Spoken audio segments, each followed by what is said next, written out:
A march in Marseille, France, on Tuesday. The nationwide protests were the first major demonstration of public dissent since Emmanuel Macron was elected president in May.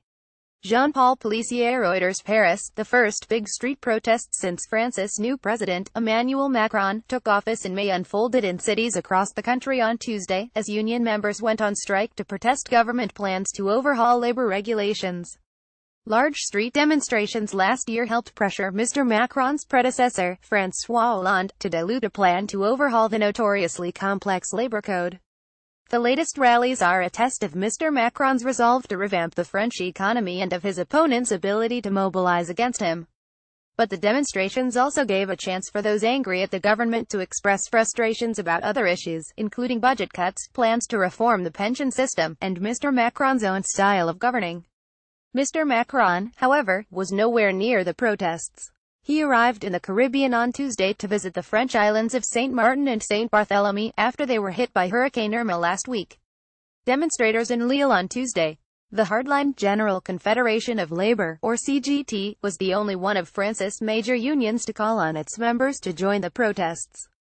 Philippe Hugon, Agence France-Presse, Getty Images. Protests took place in Lyon, Nantes, Toulouse and a dozen other cities, led by unions and left-wing parties who say that worker rights would being watered down by the overhaul of the French labor code, which is known as the Code du Travail. More than 60,000 people demonstrated on the streets of Paris, according to unions, who called the protests a success. The Paris police prefecture said the figure was closer to 24,000. Tear gas was fired and rocks were thrown during sporadic clashes between police and small groups of protesters on the fringes of the main march in Paris, but the overall mood was calm.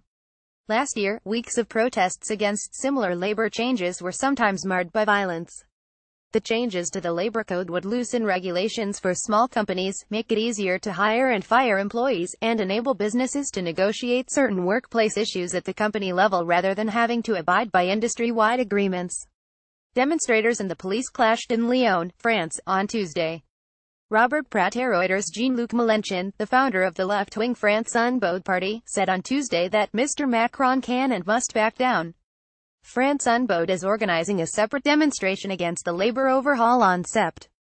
23. This isn't our last stand, Mr. Mélenchon told reporters at a demonstration in the southern city of Marseille, which he represents in the lower house of parliament.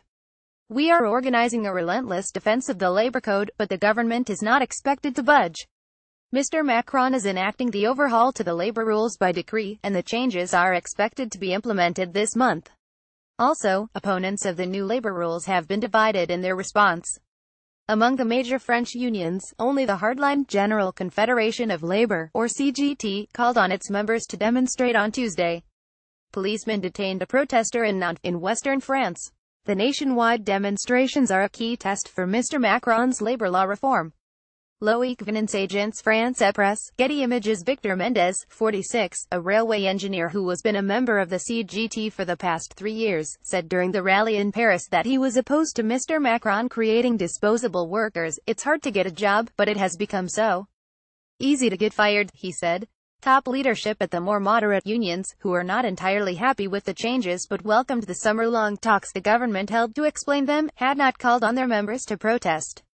Many among the rank-and-file in those unions seemed to have gone anyway, like Patrice Quillet, 52, a chemical industry union representative in the Force Ouvrière, who said there's nothing good in this reform. The demonstrations on Tuesday were called to focus attention on the changes to the labor code, which would directly affect workers in the private sector.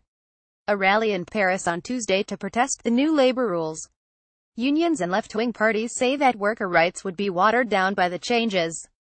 Thibaut Camus, Associated Press. Some groups are joining the rallies to protest against other measures planned by Mr. Macron's government, including budget cuts for civil servants and cuts in housing subsidies for students.